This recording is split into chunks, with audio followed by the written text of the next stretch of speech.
నమస్కారం city news కి స్వాగతం. ముందుగా సిటీ ఛానల్ ప్రేక్షకులందరికీ కనుమ శుభాకాంక్షలు.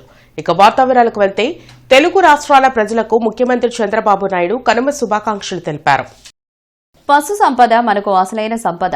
రైతుల జీవితాలతో విడదీయరాని అనుబంధం పెరవేసుకున్న పశు సంపదను పూజించే పవిత్ర కర్తవ్యాన్ని కనుమ పండుగ మనకు బోధిస్తుంది.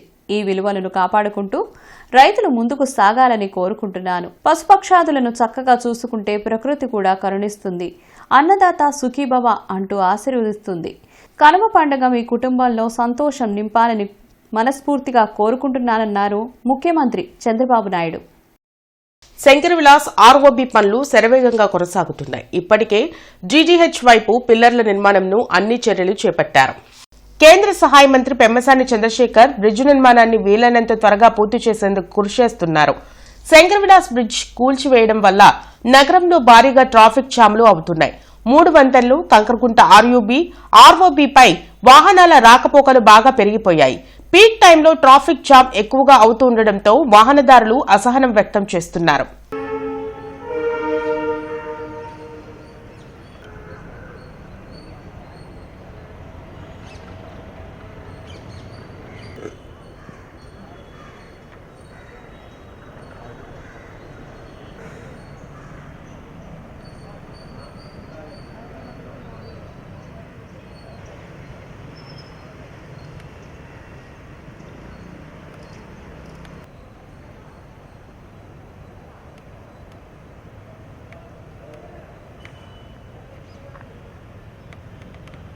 నల్లపాడు రోడ్లో మిర్చియాడ్ సమీపంలో ఏర్పాటు చేసిన అఖిల భారత డ్వాక్రా బజార్కు ప్రజల నుంచి విశేష స్పందన కొనసాగుతోంది. గుంటూరుతో పాటు వివిధ ప్రాంతాల నుంచి ప్రజలు తరలివచ్చి ఎగ్జిబిషన్ను తిలకిస్తున్నారు. మొత్తం 12 ఎకరాల్లో దాదాపు 300కు పైగా స్టాల్స్తో సరస్ మేళా 2026 ఈ నెల 8 నుంచి కొనసాగుతుంది. వివిధ ప్రాంతాల్లో స్వయం సహాయక సంఘాలు తయారు చేసిన చెక్క, మెటల్, పేపర్, మట్టితో చేసిన హ్యాండీక్రాఫ్ట్, అలంకరణ ఉత్పత్తులు, చేనేత, ప్రింటింగ్ చీరలు, ఇతర వస్త్రాలు, నేచురల్ ఫుడ్ ఉత్పత్తులతో పాటు దేశంలోని అన్ని రాష్ట్రాల్లో ప్రసిద్ది చెందిన ఉత్పత్తుల స్టాల్స్ ను ఇక్కడ ఏర్పాటు చేశారు. వీటిని వీక్షించేందుకు ప్రతిరోజు భారీగా తరలివస్తున్నారు. దీనికి తోడు ప్రత్యేక డయాస్ లో సాంస్కృతిక కార్యక్రమాన్ని ఏర్పాటు చేశారు. దీంతో పాటు ఫుడ్ కోర్ట్ లో వివిధ రాష్ట్రాలకు చెందిన ఆహార పదార్థాలు అందరినీ నోరూరిస్తున్నాయి. పిల్లల కోసం ఏర్పాటు చేసిన ప్లే జోన్ లో ఫుల్ ఎంజాయ్ చేస్తున్నారు. అన్ని రాష్ట్రాలకు చెందిన చేనేత, హస్తకళ వస్తువులు ఒకే చోట ఏర్పాటు చేయడం పట్ల ప్రజలు హర్షం వ్యక్తం చేస్తున్నారు. ఇలాంటి ప్రోగ్రామ్స్ అవుట్ ఆఫ్ కంట్రీలో చూస్తాం. అలాగే మొన్న మీటింగ్కి వచ్చినప్పుడు సార్ చెప్పారు, ఇలాంటి ప్రోగ్రామ్స్ ప్రతి సంవత్సరం ఇలాగే అరేంజ్ చేయాలని. మన గుంటూరు తరపున సార్కి, సీఎం సార్కి థ్యాంక్స్ చెప్తున్నాను. ఈ ప్రోగ్రాము అరేంజ్ చేసినందుకు మన గుంటూరు జిల్లాలో చాలామంది వచ్చి ప్రోగ్రామ్ని ఘన విజయం చేశారు. అలాగే ఈ సెలవుల్లో పిల్లలు ఆడుకోవటానికి ఎన్నో అరేంజ్మెంట్స్ చేశారు. ఇక్కడ ఫుడ్ కౌంట్లు కానీ, అమ్యూజ్మెంట్ పార్క్ కానీ, ఇక్కడ వాళ్ళకి ప్రత్యేక ఏర్పాట్లు కానీ, మరుగుదొడ్లు కానీ, ట్రాఫిక్ సమస్య కానీ వెంటనే పరిష్కరిస్తున్నారండి. భోజనం ఏర్పాట్లు చాలా బాగున్నాయండి. ఇక్కడ స్టాల్ వాళ్ళకి అన్ని రకాల సదుపాయాలు కూడా సమకూర్చారండి. ప్రతిరోజు కూడా కలెక్టర్ మేడం గారు ప్రతిరోజు కూడా ఉదయాన్న సాయంత్రం రెండు పూట్ల కూడా వచ్చి విజిటింగ్ చేయడం, కలెక్టర్ మేడం గారు ప్రత్యేక శ్రద్ధ పెట్టడం చాలా ధన్యవాదాలండి. మేము మోదుగూరు, చున్నూరు మండలం, బాపట్ల డిస్టిక్ నుండి వచ్చామండి. మేము ఆర్మీ గ్రూప్లో చూసి మాకు ఇక్కడ ఉందని తెలుసుకుని నెట్లో కొట్టి ఇక్కడ దాకా వచ్చాము. పిల్లలు ఆడుకోవడానికి చాలా ఆనందంగా ఉంది, చాలా మంచిగా ఉందండి, చాలా ఆనందంగా ఫీల్ అవుతున్నాం. ఐటమ్స్ అన్నీ బాగున్నాయి సార్. మేము అటు సైడ్ నుండి ఒక సైడ్ నుండి చూసుకుంటూ వచ్చాము. పిల్లలు ఆడుకోవాలంటే ఇటు తీసుకొచ్చాము. ఇప్పుడు మళ్ళీ ఆడుకోవడానికి తీసుకెళ్తున్నాం. అటు సైడ్ చూసి వస్తాం సార్. కొల్లూరు గ్రామంలో కనగాల మధుసూదన్ ప్రసాద్ ఆధ్వర్యంలో ఏర్పాటు చేసిన సంక్రాంతి సంబరాలు అంగరంగ వైభవంగా జరిగాయి. ఈ కార్యక్రమంలో ఎమ్మెల్సీ ఆలపాటి రాజేంద్ర ప్రసాద్ ముఖ్య అతిథిగా పాల్గొన్నారు. భరతనాట్యాలు, కబడ్డీ పోటీలు, కోడి పందాలు, వివిధ సాంస్కృతిక కార్యక్రమాలు ఎమ్మెల్సీ ఆలపాటి రాజేంద్ర ప్రసాద్ తిలకించారు. అనంతరం ఆయన మాట్లాడుతూ కొల్లూరులో నిర్వహించిన సంక్రాంతి సంబరాలు అంబరాల్ని దాటాయని ప్రశంసించారు. మన భారతీయ కళలు, సంస్కృతి, సాంప్రదాయాలను ప్రతిబింబించేలా సంక్రాంతి పండుగను ఎంతో ఘనంగా నిర్వహించారని అన్నారు. కోడి పందాలు, ముగ్గుల పోటీలు, రైతులకు ట్రాక్టర్ పోటీలు, ఆటల పోటీలు, సాంస్కృతిక కార్యక్రమాలు ఎంతో అద్భుతంగా ఏర్పాటు చేశాయని తెలిపారు. ప్రతి రైతుకి పంట చేతికొచ్చి ఆనందంగా జరుపుకునే పండగ సంక్రాంతి అని హిందువులకు అతిపెద్ద పండగ అని అన్నారు. ప్రతి ఒక్కరూ సుభిక్షంగా ఉండాలని, రైతులకు సంతోషాన్ని అందించే పండుగగా సంక్రాంతి నిలుస్తుందన్నారు. ఈ పోటీల్లో విజేతలకు కారు, బుల్లెట్లు, బైకులు, నగదు బహుమతులు అందించడం అభినందనీయమన్నారు. ఇంత గొప్పగా కార్యక్రమాన్ని నిర్వహించిన కనగల మధుసూదన్ ప్రసాద్ కు ప్రత్యేక అభినందనలు తెలిపారు. ప్రసాద్ గారు షీల్డ్ మరియు కారు అందజేయడం జరుగుతుంది. రెండో బహుమతి విజేత బాలాజీ గారు.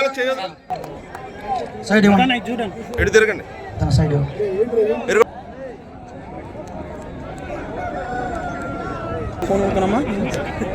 ఒకసారి డాక్టర్ గారు ఒకసారి. మనమిత్ర వాట్సాప్ గవర్నెన్స్ ద్వారా ఫోనుల్లోనే సులభంగా పోలీస్ సేవలు పొందవచ్చని ఎస్పీ వకుల్ జిందాల్ స్పష్టం చేశారు.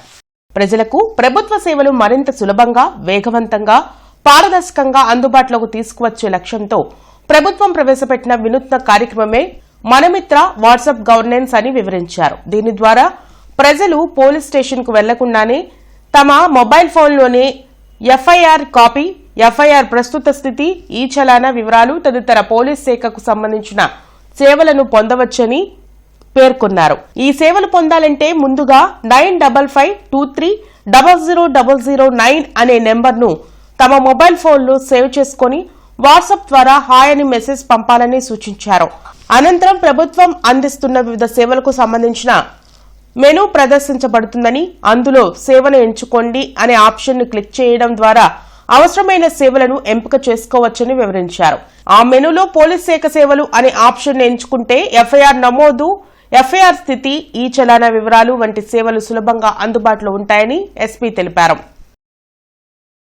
కూటమి ప్రభుత్వం అధికారంలోకి వచ్చాక రాష్ట్రంలో రెడ్ బుక్ రాజ్యాంగం నడుస్తుందని మాజీ ఎమ్మెల్యే కాసు మహేష్ రెడ్డి మండిపడ్డారు.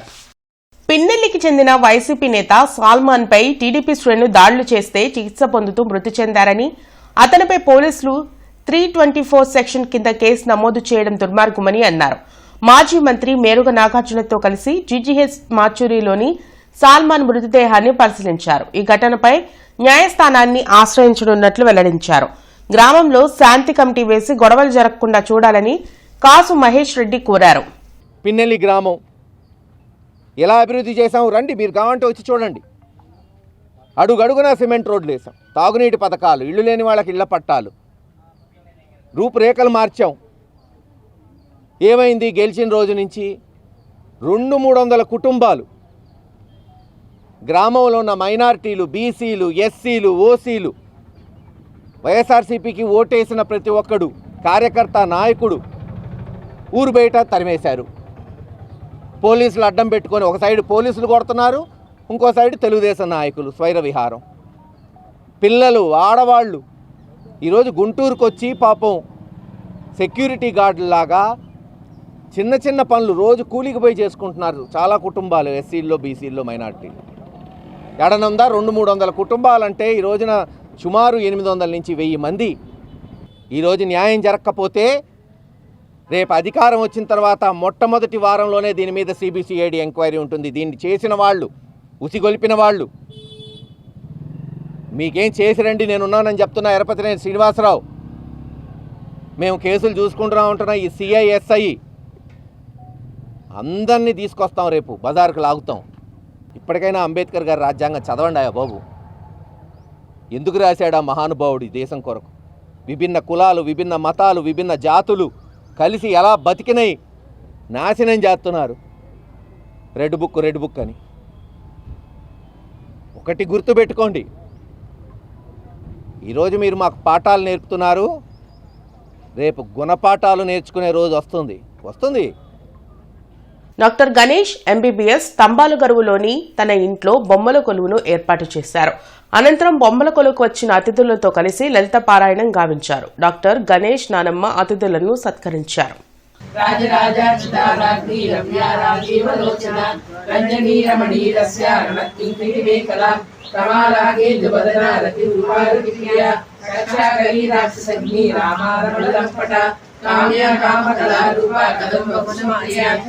గోదావరి జిల్లాలో పలు రకాల వంటలు వండి కొత్తల్లులకు పెట్టే సాంప్రదాయం ఇప్పుడు గుంటూరు జిల్లాలో కూడా వ్యాపించింది. గోదావరి జిల్లాల్లో పండుగలకు వచ్చిన అల్లుళ్లకు ఎక్కువ సంఖ్యలో పలు రకాల పిండి వంటలు వండి పెట్టడం మనం చూస్తున్నాం. కానీ ఈ సంక్రాంతి పండుగకు తెనాలి నందులపేటకు చెందిన కనిగిచెర్ల రమాకాంత్, బేబీ చరిత దంపతులు వాళ్ల అల్లుడు నెల్లూరు ఆత్మకూరు గ్రామవాసి సుధీష్ కుమార్, అమ్మాయి భవ్యలిఖిత సుమారు 130 రకాల పిండి వంటలతో విందు భోజనం ఏర్పాటు చేశారు.